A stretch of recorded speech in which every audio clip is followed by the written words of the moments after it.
Be ready start.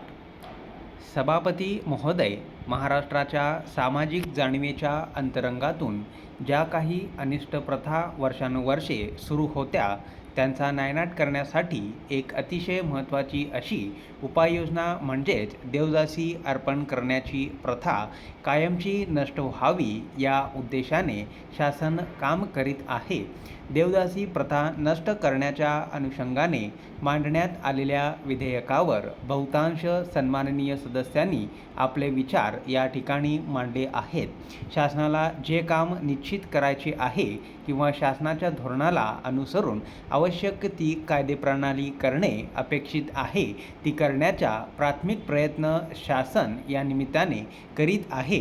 ही फार महत्त्वाची आणि वाखाणण्याजोगी गोष्ट आहे, कारण समाजामध्ये जे काही वर्गीकरण होते ते केवळ जातीवर ठरत नाही तर संबंधित ठिकाणी आर्थिक स्तर कसे असतात यावर सुद्धा ठरत असते. वरिष्ठ स्तरातील लोकांची खालच्या स्तरातील लोकांवर कशा प्रकारची दहशत असते हे आपल्याला माहीत आहे. अशा विघातक परंपरा सुरू ठेवण्यासाठी कित्येकांना भाग पाडले जाते हा सुद्धा विचार करण्यासारखा मुद्दा आहे. हे खरे आहे की ही प्रथा एकदम नष्ट होणार नाही, परंतु आपण गृहीत धरू की अशा प्रकारच्या प्रथा बंद करणे हा एक परिवर्तनाचा भाग आहे. त्यामुळे हे परिवर्तन घडून येण्यास किंवा घडवून आणण्यास काही वेळ लागण्याची शक्यता आहे, परंतु हळूहळू का होईना हा प्रश्न निकाली निघाला पाहिजे या दृष्टीने आपली पावले पडली पाहिजेत. देवदासींचे नियंत्रण करावयास पाहिजे असे आपण म्हणतो. मुळात देवदासींचे नियंत्रण करणे ही फार आवश्यक गोष्ट आहे, कारण देवदासींच्या संदर्भात नियंत्रण नसेल तर जी अनागोंदी व्यवस्था निर्माण झाली आहे तिचा उद्देश साध्य होईल, त्यांना मुक्त संचार करण्यास वाव मिळेल. वास्तविक पाहता आपल्या राज्याने महिलांच्या संदर्भातील धोरणे स्वीकारण्यासाठी किंवा नव्याने प्रस्थापित करण्यासाठी नेहमीच पुढाकार घेतलेला आहे.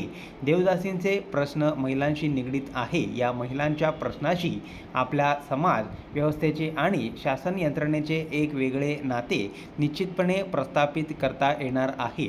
परिच्छेद महोदय, या विधेयकाच्या उद्देश व कारणामध्ये हे विधेयक आणण्यामागील माहिती संक्षिप्त स्वरूपात देण्यात आलेली आहे. या विधेयकामध्ये ज्या तरतुदी आहेत व त्या संदर्भात जे स्पष्टीकरण दिलेले आहे ते सुद्धा सविस्तर नाही.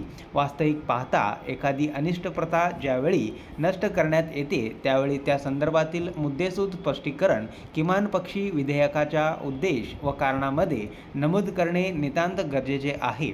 जेव्हा सामाजिक विषय सभागृहात येतो व त्यावर कायदा करण्याची प्रक्रिया जेव्हा अवलंबितो तेव्हा त्या विषयाची चर्चा सर्व बाजूने होणे अपेक्षित आहे व तशा प्रकारची चर्चा झाल्यानंतर या विधेयकांच्या माध्यमातून आपल्याला पुढे जी काही रचना करावयाची असेल ती केली पाहिजे. आपण अनेकदा म्हणत असतो की कायदा करून सर्व प्रश्न कधीच सुटू शकत नाहीत, कारण कायदा हा कायद्याच्याच जागी असतो, पण त्या कायद्याने अनेक बाबतीत अधिकार दिलेले असतात. ही गोष्ट आपल्याला विसरता येणार नाही. अनेक बाबींवर नियंत्रण ठेवण्यासाठी कायद्याने काही लोकांना विशेष जागी नेमलेलेही असते, परंतु ती यंत्रणा कार्यरत आहे किंवा नाही यावरच कायद्याची यशस्वीता अवलंबून असते. परिच्छेद महोदय, आपल्या समाजामध्ये देवदासींचे समूह अत्यल्प प्रमाणात आहेत. त्यामुळे सामान्य माणसाला प्रश्न पडतो की इतक्या छोट्या संख्येच्या समूहाचा प्रश्न सोडवायला इतका कालावधी का लागावा. ही संख्या नेमकी किती आहे याची आकडेवारी आपल्याकडे असणे आवश्यक आहे. ज्या महिला देवदासी आहेत त्यांची संख्या किती आहेत, त्यांचे वयोगट काय आहेत, त्यांचे प्रमाण कोणत्या ठिकाणी आहे, किंबहुना त्या कोणकोणत्या देवस्थानाच्या आसपास आहेत याचा हिशोब जेव्हा कागदावर येईल तेव्हा आपल्याला या सर्व प्रश्नांची माहिती मिळू शकेल असे मला वाटते.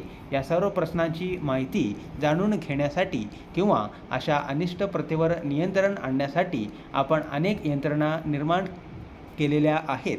त्यासाठी जिल्ह्यामध्ये जिल्हाधिकारी असतो, सामाजिक न्याय विभाग आहे, पोलीस यंत्रणा आहे, परंतु या सर्व यंत्रणा असूनसुद्धा या प्रथेवर निर्बंध येऊ शकत नाही अशी परिस्थिती आज संपूर्ण महाराष्ट्रात निर्माण झाल्याचे दिसते.